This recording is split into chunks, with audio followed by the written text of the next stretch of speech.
Olá pessoal, eu sou o Luiz Gustavo Pacete, head de conteúdo da MMA Latam, e esse é o primeiro episódio de uma série super especial que a gente está produzindo em parceria com o Pinterest para falar sobre equilíbrio, tecnologia, bem-estar e a nossa relação com o dia a dia, com os dados e com os algoritmos. E para puxar essa primeira conversa, André, Country Manager do Pinterest. André, obrigado, parceiro nosso, tá na nossa comunidade e bancou essa série com 4 conversas. Por que, André? Por que é importante pro Pinterest falar desse assunto? Boa. Primeiro, obrigado, Pacete, por liderar essa nossa conversa aí. Cava, pela presença. Prazer estar aqui.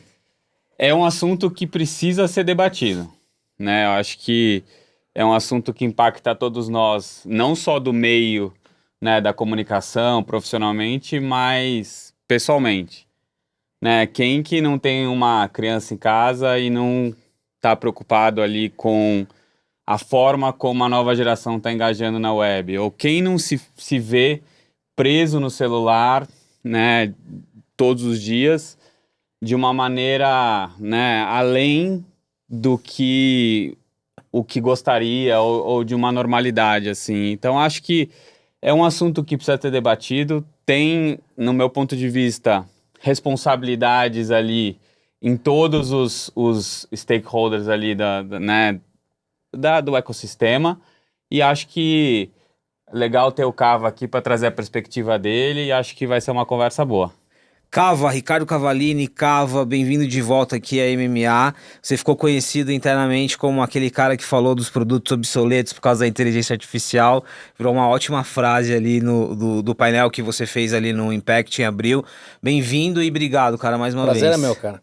Bora falar um pouquinho sobre um desafio que, como o André falou, né? Ele é pessoal, ele é profissional, e na trilha que a gente segue aqui, a gente vai falar com marcas, vai falar com agências, para entender essa relação também pro lado do consumo e pro lado do marketing.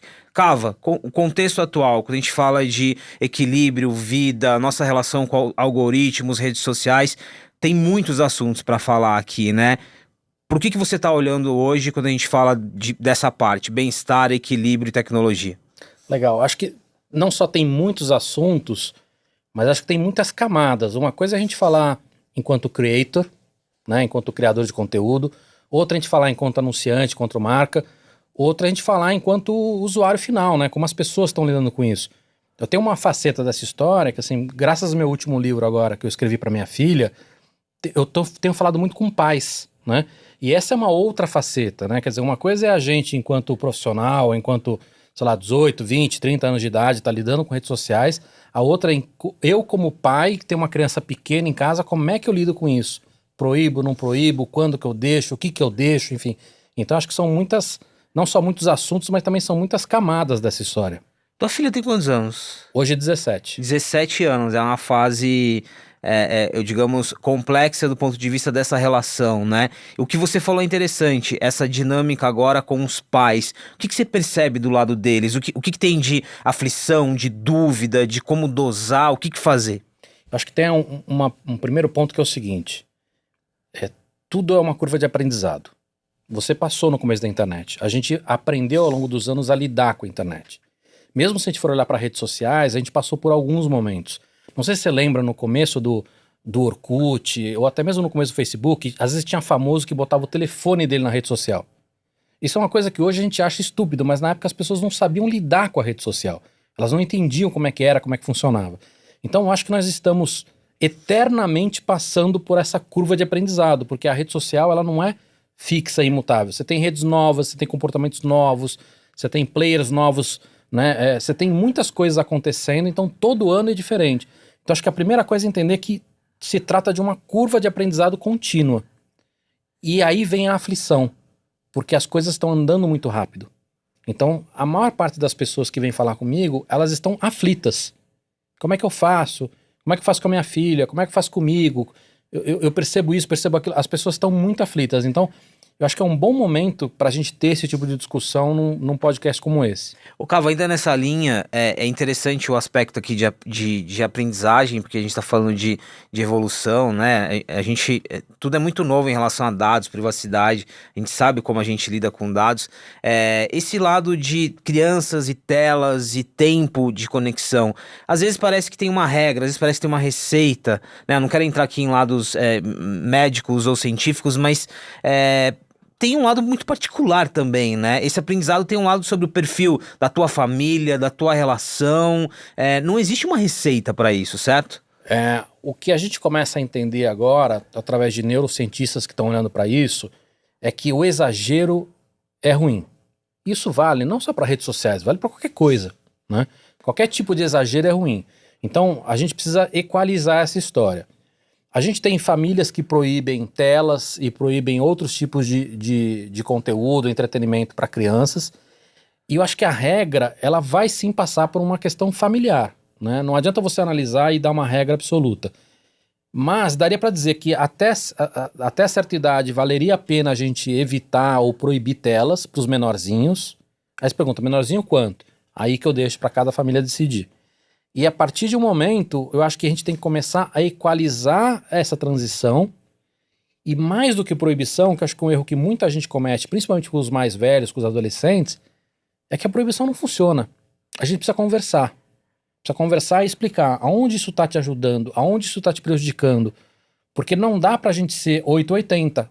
As redes hoje são muito benéficas para a sociedade em muitos aspectos. E ao mesmo tempo elas trazem muitos malefícios. Então, é muito mais fácil, eu acredito, que a gente converse com esses adolescentes e expliquem, tenha uma conversa para que eles entendam onde está pegando, onde é ruim, onde é bom, e eles mesmos aprendam a fazer essa equalização. André, a gente acabou indo pro lado de adolescentes, crianças, mas eu tô lembrando aqui da minha mãe, 75 anos, e quantas pessoas maduras a gente não tem de exemplo que se digitalizaram aí num processo recente. É muito interessante que volta ao que falamos de educação, né? A minha mãe, de 75 anos, ela também vive um processo de educação sobre a rede social que ela usa, o aplicativo de mensagens. Essa parte de aprendizado, acho que aqui tem um aspecto muito interessante, o aprendizado coletivo e o aprendizado também, aí entra muito a responsabilidade de vocês como plataforma, né? Sim, eu acho que as plataformas elas têm um papel fundamental dentro disso, assim, e acho que também as plataformas estão aprendendo, assim, essa é a verdade, assim, né? Porque existe toda uma engrenagem, né, por trás do que as plataformas oferecem do ponto de vista de conteúdo e tal, que é estruturada em cima de incentivos, né? Então, assim, tem um livro que é interessante que fala um pouco dessa história do desenvolvimento ali dos algoritmos e tal, que chama A Máquina do Caos. E ele conta exatamente, né, no desenvolvimento das Big Techs, alguns pontos de inflexão, assim, que foram determinantes para a gente chegar nos algoritmos ali, como eles são hoje, de sugestão e de, inclusive, né, sugestão automática de conteúdo e um pouco dessa tendência de tentar te atrair a qualquer custo e te tomar o seu tempo, assim. Então a gente vê que, assim, existiram alguns momentos em que foram chave. Então, por exemplo, um dos momentos que foi chave no desenvolvimento disso foi a partir do momento em que isso surgiu no YouTube, mas não necessariamente é algo que é só dele, que é a otimização da inteligência do algoritmo, e hoje em dia é o machine learning, é uma inteligência automática otimizada para tempo de consumo de conteúdo. Então, o que a máquina está buscando? Qual é o conteúdo que eu vou te trazer que vai fazer com que você passe mais tempo comigo? E aí eu vou buscar todos os sinais que você pode me dar para eu te atrair cada vez mais. E aí, qual que é o efeito colateral disso? Não necessariamente o que te atrai é o que te faz bem. Porque o que choca também atrai, também te mantém ali. O que polariza também te mantém. Então, o que a gente vê nessa evolução é que esses grandes objetivos ali, esses grandes missões que esses algoritmos foram recebendo, eles eles acabaram trazendo o consumo do conteúdo nas plataformas talvez para uma vertente mais extrema, tanto do ponto de vista de te atrair, né, de te colar na plataforma e eventualmente te deixar mais viciado, mais dependente, quanto do ponto de vista de te trazer conteúdos cada vez mais extremos, porque ele te engaja, ele te provoca. Então, assim, do ponto de vista da responsabilidade da plataforma, e acho que é um aprendizado de todas as plataformas,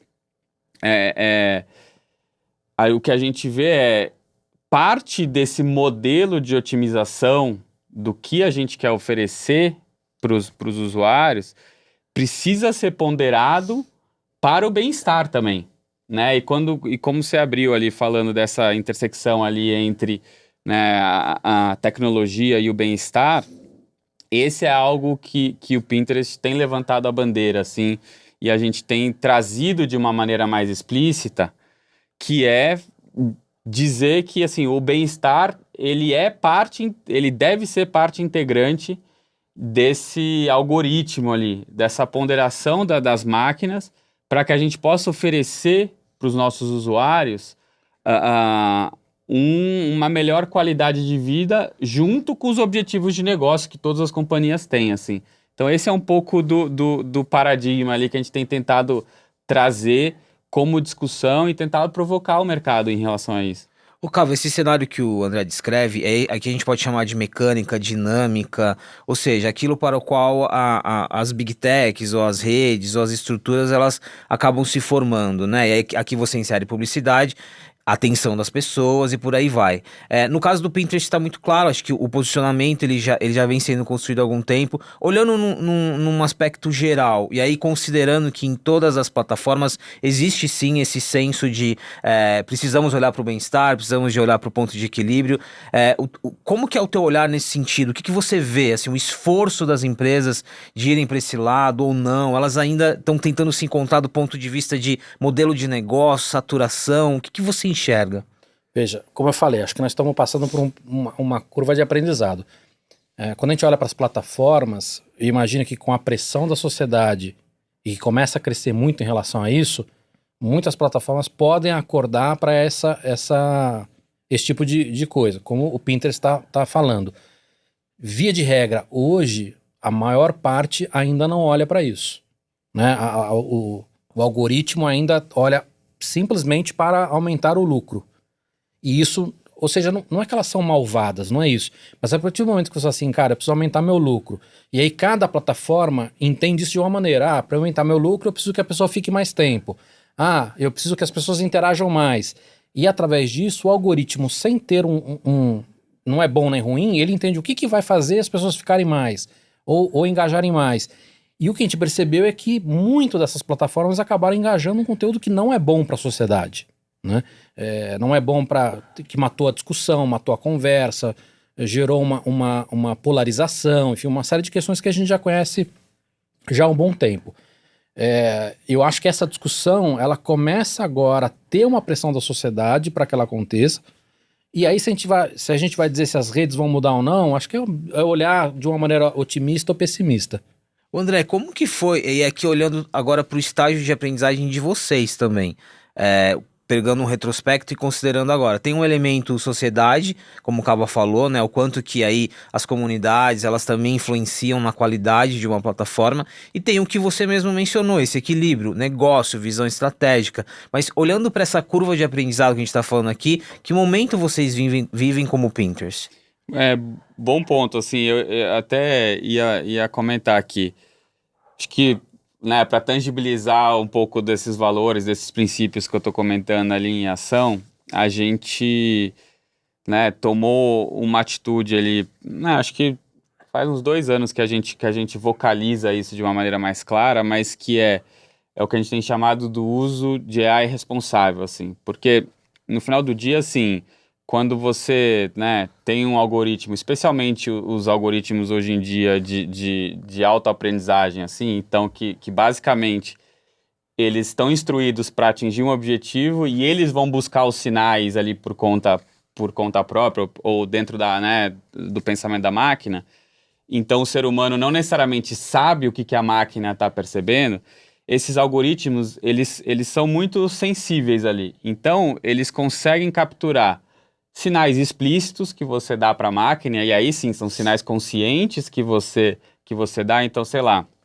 você buscou por um determinado termo, você engajou ali, deu um like, de alguma forma você engajou com a plataforma e tal. Esses são sinais que você conscientemente você vai lá e coloca. E tem vários sinais implícitos, né? Que é o tempo que você passou para aquele vídeo, né? Diferentes formas como você reage ali que a máquina consegue perceber. A gente tomou uma decisão deliberada ali em apoiar a nossa engrenagem de AI, e sim, a gente opera, né, com alta tecnologia de AI aí para otimizar a nossa plataforma, mas em cima de sinais explícitos. Porque a gente entende que os sinais explícitos são os sinais alinhados com os seus interesses, a sua consciência e a forma com que a gente pode te oferecer algo, né, de uma maneira mais clara e alinhada com seus princípios, seus valores e tal. E não necessariamente apoiar nos implícitos de uma forma de tentar buscar o que está lá dentro de você. Que Gatilhos, elementos de atração. Que te ajudam a viciar. E muitas vezes você fica muito tempo, você não sabe por quê, mas a máquina sabe por que ela está te oferecendo determinada coisa. Então, falando, né, acho que tem que transformar as palavras ali em ação. Essa é uma ação que a gente tem feito, que tem reforçado o nosso ambiente ali. O que a gente vê é que no final do dia a gente entrega a relevância que os usuários estão buscando, ao mesmo tempo a gente consegue trabalhar com uma linha clara, assim, em cima de princípios que permitem que a nossa tecnologia, né, promova um tipo de conteúdo e uma adoção, né, apoiada no bem-estar. Eu gosto do conceito aqui de explícito e implícito, porque voltando à dinâmica que a gente falava, o modus operandi, explícito, aquilo que está muito claro, aquilo que as pessoas, né, na nossa relação, as pessoas estão indicando, e o implícito é onde a gente entra num terreno ali muito delicado, né, de talvez a própria pessoa não tá ciente daquilo que ela tá buscando. Aqui também tem uma discussão legal, acho que só para deixar mais visual para as pessoas, o explícito seria, por exemplo, um like, né, ou um recomendar. O implícito seria, por exemplo, o tempo que você demora para ficar ou passar o vídeo, né? O tempo que você... Então, assim, são detalhes que às vezes você não percebe. Você pode até achar que aquele vídeo não é legal, mas ele, por algum motivo, por ser absurdo, de repente ele te prende, né? E é difícil você tirar o olho, porque de repente tem uma cena ali absurda e você não consegue tirar o olho. Mas você não gosta e você não quer. Isso acho que é relevante pelo seguinte, e acho que está nessa discussão de evolução. As pessoas ainda não compreendem totalmente o impacto do algoritmo, porque ou elas entendem que o algoritmo está decidindo o que elas vão ver, mas elas não entendem que o algoritmo também está decidindo quem vai ver o que elas produzem, e mais do que isso, o algoritmo está alterando o comportamento tanto de quem assiste, porque se eu começo a mostrar mais conteúdos para você radicais, eu estou estimulando para você um comportamento radical. Você passa a achar que é normal e você passa a achar que isso está tudo bem, enfim. Então, eu estou dando um exemplo bobo aqui, mas eu induzo o comportamento para as pessoas porque eu estou fazendo com que elas entendam que aquilo lá tá dentro do padrão. Tanto é que a gente tem redes que são mais agressivas do que outras e são as mesmas pessoas, né? Mas elas também não entendem que isso também adestra os próprios criadores. De maneira simples, do tipo, você tem redes que, por exemplo, os criadores eles têm que encher um pouco mais de linguiça no conteúdo, porque a rede ensina eles de que um conteúdo de 8, os criadores 10... também estão lidando com essa engrenagem, né? Mas esse que é o problema, porque a partir do momento que você muda comportamento, isso vira um ciclo vicioso. Você começa a ver mais, começa a ter mais produção, e isso em todas as camadas, alguém do entretenimento até um jornalista.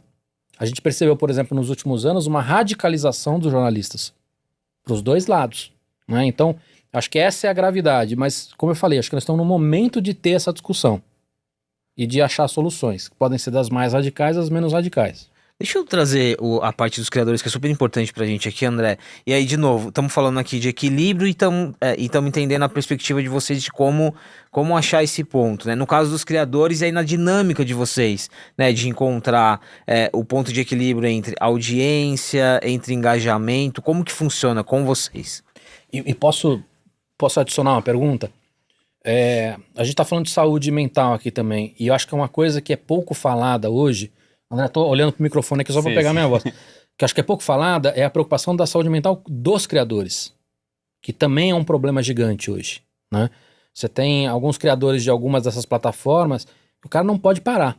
Não pode tirar férias, não tem férias. Não é que não pode tirar férias, o cara não pode parar um minuto, né? E o cara, mesmo com equipe grande, o cara não consegue, ele tem que estar o tempo todo ali em... Então ele não é que ele não tem férias, ele não tem um dia de descanso. E aí eu queria aproveitar e perguntar também se vocês já tiveram essa discussão interna também, não só da questão de ser responsável para o consumidor, mas também em relação aos criadores. Sim, é um bom ponto. A gente, né, obviamente, assim, a gente é uma plataforma onde o investimento nesse ecossistema de criadores e tal é mais recente, então, né, a gente até já aprendeu bastante com, né, o que outras plataformas já viveram e tal, então a gente já vem numa segunda onda. E a gente vem com esse princípio, né, esse propósito ali de ter esse ambiente positivo como plataforma, e a gente já tem isso com os nossos usuários, e a gente trouxe isso como propósito para os nossos criadores também. Então, quando a gente, né, fez o investimento e abriu mais a fundo ali essa frente de criadores, a gente abriu com todo um propósito, um código de conduta, onde você não tem só as regras de plataforma e sei lá, vai à fronteira da legalidade. A gente criou um código de conduta onde ser positivo, né, engajar com o criador e com a audiência precisa ser feito de uma forma positiva, onde polemizar não é a postura que a gente preza na plataforma, porque não é isso que os nossos usuários buscam na plataforma. Então, a gente tentou criar um ambiente ali, um código para os criadores que fosse em linha com o que a gente promove na plataforma, assim. E, em geral, a gente vê que tem essa questão, né? Afinidade criador e plataforma e tal. Então, no final do dia, acho que naturalmente tem uma seleção ali que acontece. E aí tem um ponto só que eu acho que é interessante falar um pouco dessa questão do tipo de conteúdo que é mais aderente na plataforma e tal, e o tipo de otimização que a engrenagem da plataforma faz, como faz diferença, assim. A gente fez um experimento interno, assim, né, o que aconteceria se a gente favorecesse o vídeo que promovesse mais tempo de visualização versus o vídeo que tivesse maior sinalização explícita, como eu estava falando. Então, maior engajamento, o que a gente chama do nosso lado tanto de salvar nas pastas, quanto de repin ali, que é compartilhar e tal. E o que a gente vê no conteúdo com sinais explícitos, você vê um conteúdo super educativo, positivo, inspirador, que é o que a plataforma se preza. No conteúdo de tempo, você via, né, bizarrices, sei lá, como espremer uma espinha e a espinha saindo, sabe? Coisas que às vezes prende muito mais por curiosidade e tal, por, né, sei lá, por estar chocando alguém, do que necessariamente pela qualidade de conteúdo, assim. Então, é em cima desse, né, primeiro pensamento, assim, desse modelo de realmente otimizar para inspiração, para positividade, que a gente tem apoiado isso, e aí toda a nossa iniciativa de criadores e tal, ela está também desenvolvida nessa linha, para que a gente possa fomentar o conteúdo que atrai a nossa audiência e que resguarda o ecossistema que a gente está criando. Eu vou fazer uma pergunta inversa. É quase uma provocação aqui, André. Mas tudo bom, tudo bem. Tá claro que eu acho que tem um lado do Pinterest de ser uma plataforma que tem uma pegada diferente. mas o que que você diria que não faz sentido ao Pinterest? Mesmo o exemplo que você deu aqui um pouquinho de vídeo, mas da forma como as pessoas utilizam. Em outras palavras, como que no Pinterest eu posso ter eu posso ter um exagero muitas vezes, como consumindo conteúdo? Quando vocês mapeiam riscos, né? Então, ó, eu não quero que a plataforma tome esse caminho. No caso do Pinterest, o que seria um exagero? Né? Porque eu tenho uma relação com a plataforma muito ali funcional. Ah, é a casa, arquiteto, tô olhando e tal, mas tem um outro tipo de navegação e de forma de usar que pode levar para o exagero? Ficou claro? Não sei se ficou claro, cara. Acho que a pergunta tá clara. Eu não sei se eu vou ter uma resposta tão tangível assim, porque eu acho que isso tá um pouco, né, pautado na construção da engrenagem, assim, né? Mas eu acho que o exemplo que eu dei sobre a distinção de como a gente pode otimizar a plataforma para diferentes tipos de conteúdo, eu acho que ela é, de certa forma, um exemplo do que a gente está tentando evitar. Porque já teve momentos, né, de discussões internas da nossa estratégia que já se pensou ou já se discutiu, pô, e se a gente, né, buscasse mais engajamento? E se a gente buscasse que as pessoas, né, otimizar para que as pessoas passassem mais tempo dentro da plataforma? E aí, esse exemplo é um exemplo que roda muito lá dentro, assim, do ponto de vista das conversas, porque ele é super tangível do ponto de vista de qual é o efeito que você pode gerar a partir do momento em que você tá buscando isso. E aí, o que a gente vê, e você tocou num ponto como usuário que eu acho que é relevante, que existe um propósito utilitário dentro do Pinterest, né? A gente quer com que as pessoas vão lá para buscar referência, para se inspirar, para criarem a vida que elas amam. Essa é a nossa missão. E aí, de uma maneira tangível, cara, que elas entrem lá com essa cabeça de cumprir uma missão dentro do Pinterest, mas que elas possam trazer o que elas descobrirem no Pinterest para a vida real. Então, até nesse sentido, não faz sentido com que elas fiquem ali consumindo conteúdo ali de uma maneira, né, incessável ali. Posso? Quero roubar seu lugar. O André, você já consegue... Porque assim, para mim é muito claro que os usuários já sentem essa diferença no dia a dia. Você já consegue ver a percepção disso no anunciante? De ver valor nisso? Acho que conceitualmente, sim. Né, a gente, em conversa com um CMO, né, todas as grandes marcas ali têm seus princípios, seus valores e tal. Então eu diria que assim, conceitualmente acho que está todo mundo alinhado na questão dos princípios e tal. Eu acho que esse negócio ele começa a ficar menos claro na hora que as decisões descem para o dia a dia e que, sei lá, os investimentos, né, precisam ser definidos e eles são pautados numa engrenagem mais dura ali de mensuração Pelo e tal. algoritmo do anunciante.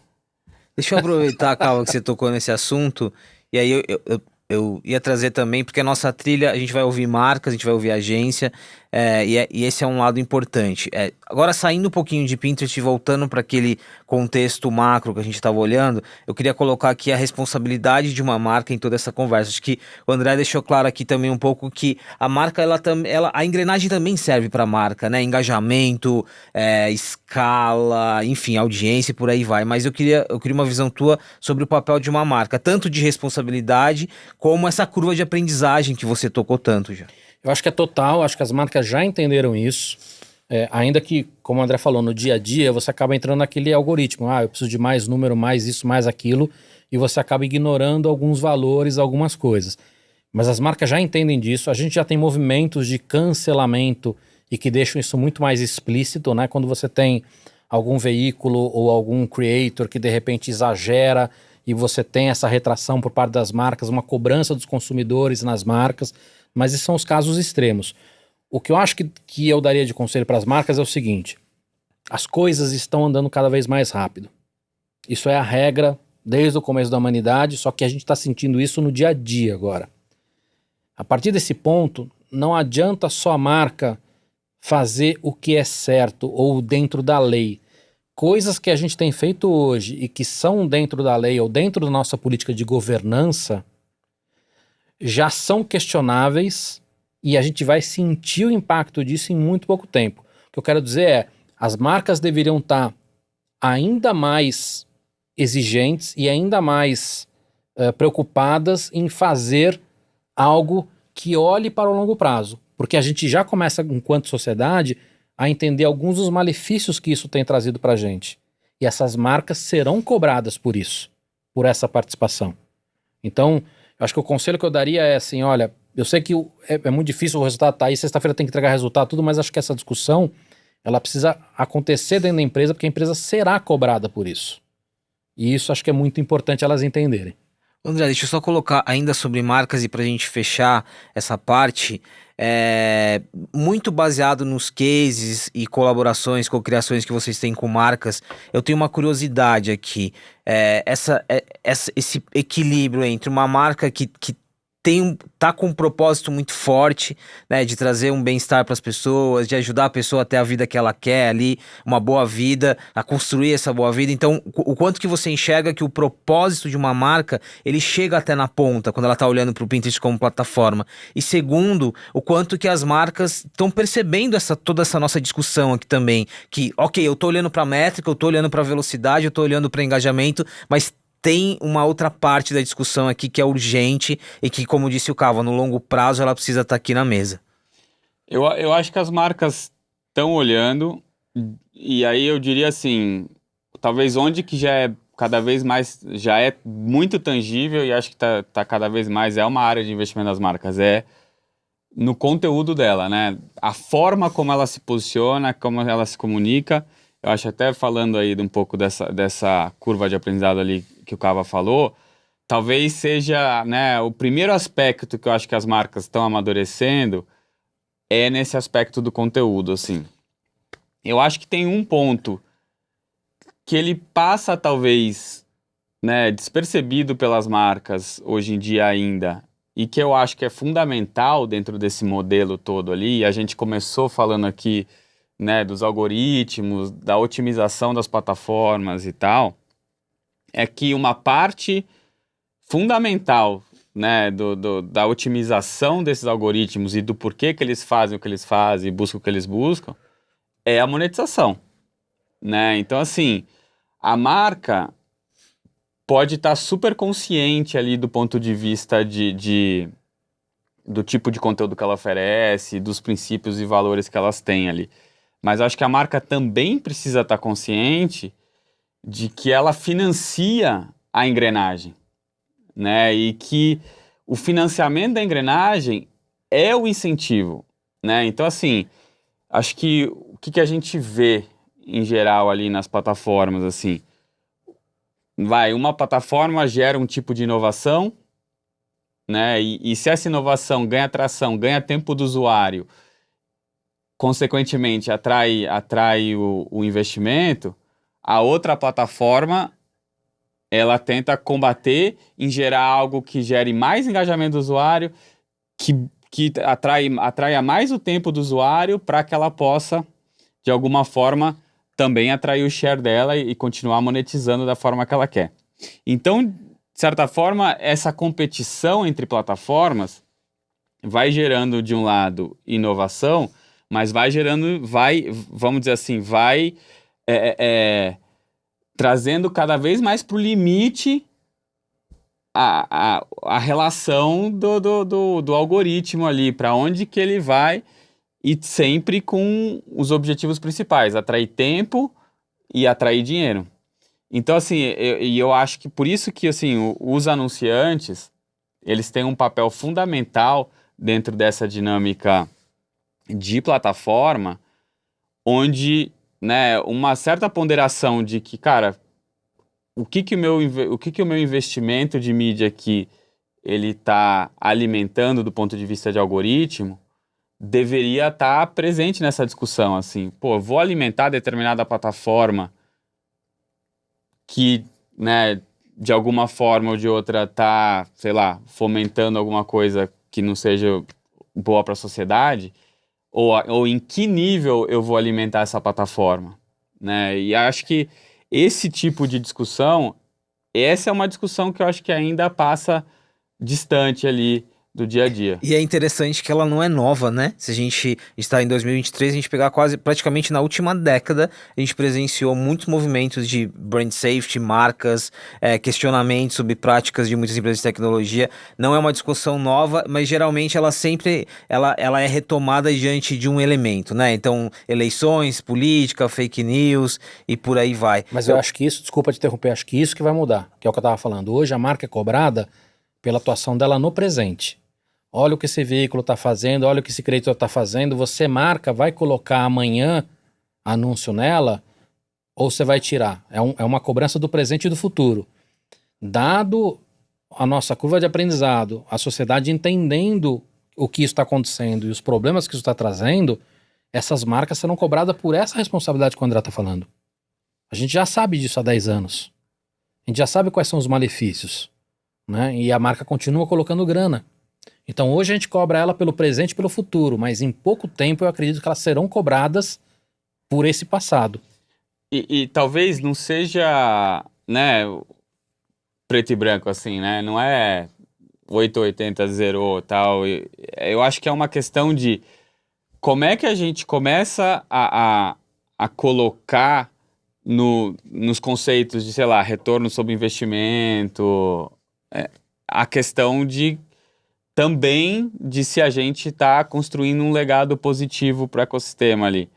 Eu acho que esse é um ponto que a gente já fez alguns experimentos ali com alguns anunciantes, que a gente, né, até brincou que é o retorno sobre a inspiração, assim, que é isso. Se a gente, né, a gente olha com os objetivos de negócio, mas traz um elemento também de, cara, a gente tá construindo isso de uma maneira positiva ou fomentando isso de uma maneira positiva para os usuários, ou dentro de um ambiente positivo para os usuários, qual é o valor que isso tem, assim, né? Então, eu acho que talvez a evolução de tudo isso não é, né, uma questão de uma plataforma ou de outra, eu acho que é uma questão, né, sistêmica, de certa forma toda a web está vivendo isso, e a questão é, talvez, como é que os modelos comecem a absorver dentro deles uma ponderação sobre, cara, o que eu estou alimentando aqui com o meu investimento, além das minhas métricas de publicidade, engajamento e tal. E na hora que eu estiver ponderando o meu share, na hora que eu estiver ponderando o meu mix, como é que eu otimizo tendo isso em conta também? Porque aí é uma forma da gente gerar sustentabilidade também na forma como né, esses investimentos são alocados ali para o futuro. Essa conversa aqui, ela remete a passivo e olhando para o papel da MMA de educação, aqui tem um aspecto, tem um alerta muito importante. Qualquer profissional hoje, né, seja de mídia, um profissional mais técnico, profissional de conteúdo, um profissional de estratégia, não é só sobre o que você está operando hoje aqui no presente, né? A marca que você está atuando, a empresa que você está trabalhando, ela tem um passivo, né? Ela tem todo um retrospecto que vale muito que você esteja muito alinhado a isso, porque é o que você falou, né? Tem as marcas estão sendo cobradas cada vez mais pelo passado também. Aqui tem uma discussão muito interessante. Eu vou precisar fechar e eu deixei para fechar com inteligência artificial, que ela praticamente fez parte de toda a nossa conversa, a gente falou muito de algoritmos e tal, mas aqui tem um contexto, Cava, tem um contexto em que você está muito inserido também, está falando muito sobre o assunto, AI generativa, e aqui só uma pincelada, talvez para deixar para um outro papo, o quanto que AI generativa para os dois lados, né? Deixa a nossa conversa mais complexa pela velocidade com que as coisas vão acontecer, mas como ela pode servir também como uma ferramenta importante para nos ajudar. Cara, acho que dá para fazer 5 episódios sobre isso, né? Como toda tecnologia, a gente vai ter o lado positivo e negativo. O que eu vejo com IA, os dois vão ser muito fortes e muito rápido, né? A gente tende nessas conversas a ir pro negativo, porque é muito fácil falar do negativo. O que eu acho que a gente precisa começar agora a discutir é como é que a gente usa a nossa força, seja a força do anunciante, seja a força de creator, para a gente botar bastante peso em como é que a gente usa a tecnologia para fazer o bem. Eu acho que isso dá para ser feito de inúmeras maneiras. Então acho que a minha provocação aqui, muito mais do que falar do negativo no positivo, é lembrar que a gente vai fazer muita coisa legal com IA. Então a gente precisa também colocar esforço nisso, porque isso não vai acontecer naturalmente. André, você tem filho? Tenho 2. Tem 2 filhos. Eu tenho uma pergunta para fechar, pra gente conectar um pouco voltando pra galera. Aí aqui é uma curiosidade, eu não tenho filho. Mas na percepção de vocês, eles têm a noção do ponto que existe ali um exagero? Eu não tô falando aqui de a educação ou a consciência, mas pro mundo que eles estão, né? Já nasceram digitais, eles... o mundo, ele se mescla muito. Vocês percebem que eles têm essa consciência do que é exagero ou não? Ou talvez isso é um papo pra gente que pegou essa migração? Quantos anos tem os seus? Tem um menino de 11 e uma menina de 8. Tá. A minha mais velha é 17, então acho que a minha tem uma noção maior. Ela tem uma coisa também que acho que potencializa essa história. Ela viveu a pandemia num momento específico da idade dela, onde ela não só era a época que ela poderia estar aprendendo a beijar, a beber, namorar, ir pra baladinha, e ficou presa em casa com as redes. Então, eu acho que hoje ela tem uma noção muito forte por causa disso, porque existia um exagero, né? E era muito difícil você trancar ela no quarto e falar, putz, você não vai falar com o mundo, né? E proibir nas redes. E graças ao livro a gente conversou muito não só sobre a questão de saúde mental, mas também sobre outras possíveis consequências, como por exemplo foco, né? A gente tem uma dificuldade hoje muito grande de foco, e isso traz pra gente uma dificuldade ainda maior no aprendizado contínuo, né? A gente não consegue ver um filme hoje sem pegar no celular. Nós adultos. Os adolescentes, eu tenho visto que é pior. Então acho que ela já tem essa noção, e o que eu tenho conversado muito com ela naquela linha que eu falei é ela entender esse problema e ela achar mecanismos que funcionem para ela, que talvez não funcionem para mim, não funcionem para você. Então acho que cada um tem esse esforço. Agora, os mais novos é um pouco diferente. André, fala aí como é que... Eu tô vivendo isso, assim, eu não tenho uma resposta, assim, mas eu acho que você tocou num ponto que eu acho que é fundamental, que eu tenho aprendido com a minha filha, assim, que a gente tem sentido ela um pouco mais... Ela entra mais a fundo ali, então ela se perde mesmo, assim, se você deixa sem controle e ela não percebe e fica, cara, vai ficar o tempo que tiver que ficar num iPad, né, nesses vídeos rápidos e tal. A gente não deixa muito, mas já é algo perceptível, assim. Então, o que a gente tem feito, né, hoje em dia muito é conversado, que é o que você falou, né, tentar deixar isso claro ali, mesmo que ela pequenininha, ela entende isso, e às vezes conduzir esse processo com ela. Então não é só o deixar ou não deixar, mas é o deixar um pouquinho e dizer, olha, né, daqui a 5 minutos a gente separa aí, a gente vai. Passou 10, você tá vendo que você não conseguiu desligar em 5 minutos? Ou que toda vez que eu te peço para desligar, você pede para ficar mais um pouquinho? Tá vendo como isso não é bom para você? E aí, acho que desde que a gente começou a fazer isso, eu acho que a consciência ficou um pouco maior ali do ponto de vista dela, entender quando a gente pede para parar ou quando a gente tira e dá umas férias ali de eletrônico e tal, porque eu acho que fica explícita a conversa, assim. Então, eu diria que todo dia é um aprendizado ali diferente, mas acho que é um grande desafio. E até agora, assim, acho que o ponto da conversa e né, talvez do esclarecimento, assim, acho que tem sido, pelo menos na minha experiência pessoal, assim, o melhor caminho, assim, é onde eu tenho visto mais evolução, assim. Eu fiz questão de puxar para esse lado para terminar, porque eu acho, o mote da nossa conversa aqui, obviamente, foi aprendizado, né? E o que vocês narraram aqui, da perspectiva deles, vocês também estão aprendendo, né? Então é uma troca muito interessante. Cava, obrigado mais uma vez por trazer prazer. provocações, Me chama que eu análises e sempre mesclando marketing, tecnologia e inovação. E André, primeiro episódio, estamos puxando essa série, vamos ouvir aqui as marcas, as agências, como eu já falei. É isso, né? Muito bom, muito bom. Começamos bem com o Cava aqui. Obrigado, Cava. Obrigado.